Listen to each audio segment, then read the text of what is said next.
300 million na para kay, sabi niya po sa akin, para kay Senator Bong Revilla, na noon ay kumandidato bilang senador para sa 2025. Sinabihan ako ni Yusek Bernardo, Henry, kay Sed Bong yan, baka gusto mo tumulong sa kanya. Dagdagan mo ang proponent ko na bahala. Kung pwede po sa distrito ko. Taong 2022 po, unang bumaba po ay nagkakahalaga ng, tanda ko po, nandito po sa record, ay 519 po ang pagkakatanda ko po. After po noon, 2022, so yung 519 po, ang... Excuse me, Engineer. Para mas maliwanag, basahin mo na lang yung sinumpang salaysay mo para hindi ka naliligaw. Opo. Para wala na omit, wala na dadagdag, mag-stick ka doon sa sinasabi mong Yes, po. sinumpang salaysay. Ito po. Simula mo na lang doon sa Saldi simula. Oh. Basahin mo na lang ng dahan-dahan. Noong Agosto o Setyembre 2021, nagkakilala kami ni Congressman Saldico. Hindi, simulan mo sa simula mo na yung sa simula nung gist ng yung salaysay. Yes, Wag po. na yung opening. Una ko nakilala si Undersecretary Roberto Bernardo. Nagkasama kami sa Laguna. Na-promote siya ng nag-promote siya hanggang Undersecretary. Si Yusek Bernardo ang tumulong sa akin para may talaga ako bilang District Engineer sa Bulacan First DO noong 2019, panahon ng Secretary ng DPWH si Secretary Mark Villar. Nung panahon na yun, ang tanda ko po, Undersecretary for Operations sa Visayas, si Yusek Bernardo. Taong 2022, na magsimulang magbaba ng pondo sa aking DO, si Yusek Bernardo, ang kasunduan ay 25% para sa proponent. Ang proyekto ayon kay Yusek Bernardo, ang kabuuan ng mga proyektong naibaba ni Yusek Bernardo sa aking DO ay nagkakahalaga ng 350 million na sumusunod. Nandito po. Noong 2023, ang kabuuan ng mga proyekto na ibaba ni Yusek Bernardo sa aking DO ay halagang 710 million. Mula sa halagang ito, 450 million ang pumasok sa NEP, 260 naman po ang sa GAA. Ang para sa proponent, 25% po, at may advance ito na 5 to 15 na kalimitang hinihingi ni Yusek Bernardo kapag ganap na ang NEP base sa pagdinig sa Kamera del Representante. Samantala ang pondong na BICAM ay may advance payment na 5 to 10 na kalimitang hinihingi matapos ang deliberasyon ng BICAM at ang balansa ay babayaran pagbuo paglabas ng GAA. Ang detalye ng mga proyekto ay nandito po.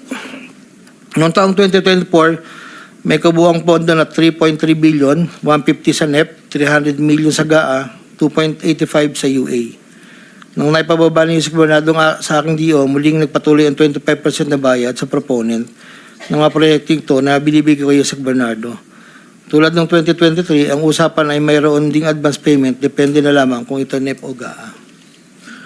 Kaya limitang inutusan ko ang aking driver na dalhin ang proponent kay Yusek Bernardo, minsan po sa parking ng Diamond Hotel. Ang detalye ng NEP 2024 ay may andito po nakasulat po. Ayon kay Yusek Bernardo, ang GAA insertions ng 2024 na magkakalaga ng 300 para po 300 million na para kay, sabi niya po sa akin, para kay Senator Bong Revilla, na noon ay kumandidato bilang senador para sa 2025. Sinabihan ako ni Yusek Bernardo, Henry, kay Sed Bong yan, baka gusto mo tumulong sa kanya. Dagdagan mo ang proponent ko na bahala. Sinabi ko kay Yusek Bernardo, sige po boss. Kaya po imbis na 25, naging 30 ang naging proponent. Doon po sa 3 project na nakalagay po dito.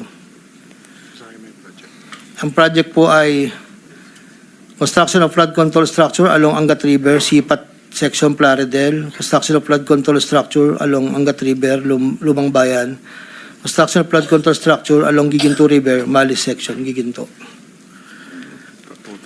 Ang total po ay 300 million po. Yun po ay ayon kay Yusek Bernardo. Never ko pong nakakausap si Senator Bong Revilla. Never po. Makikita sa listahan ng mga proyektong galing sa U8 2024 na hindi lamang flood control ang mga proyekto, subalit ang proponent ay naglalaro sa 25 hanggang 30%. Noong taong 2025 ay may kabuang halaga na 2.55 billion ang naipababa ni Yusek Bernardo sa aking DO.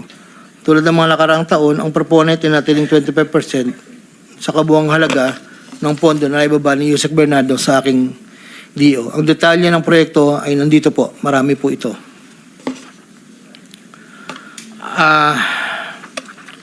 Taong 2022, yun nga po, nabanggit ko kanina, humiling si Senator Joel Villanueva ng proyektong multipurpose building, ikakalaga ng 1.5B. Sa halagang 1.5B ay 600 million lamang ang napagbigyan na pondo para sa multipurpose building. Hindi ito napagbigyan, kaya napilitan kaming gumawa ng paraan ni Yusek Bernardo.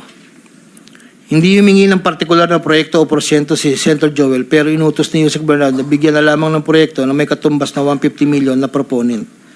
Dahil dito, nabigyan si Senator Joel ng proyektong Unprogrammed Operations ng 2023, nagkakalaga ng 600 million na pawang mga flood control ng mga proyekto at kung saan susumahin na 25% na proponent ay may halaga na 150 million.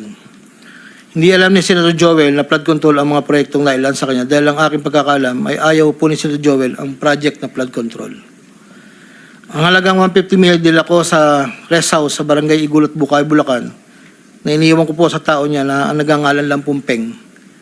Sinabi ko kay Peng na pakibigay na lang kay boss, tulong lamang yan para sa future na plano niya.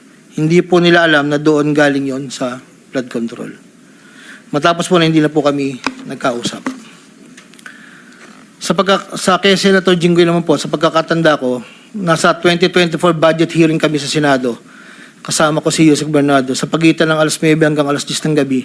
Habang kami naghihintay, tinanong ako ni Yusek Bernardo kung mayroon pa akong gustong lagyan at mayroon pang available na 355 si SJE. Ayon po kay Yusek Bernardo. Sabi ko po, boss, meron naman. Sagot ni Yusek Bernardo sa akin na ipasok ko agad sa kanyang listahan ng oras na yun. Agad-agad po akong nagpagawa ng listahan sa staff ko at sa loob ng 10 to 15 minutes, pinasa ko na po ang listahan kay Yusek Bernardo. Ito po ang listahan ng mga proyekto na banggit. Ito po ay puro pumping station po with floodgates. Ito po ay phase 3. Dahil may nauna na pong phase 1, phase 2. Ito po ay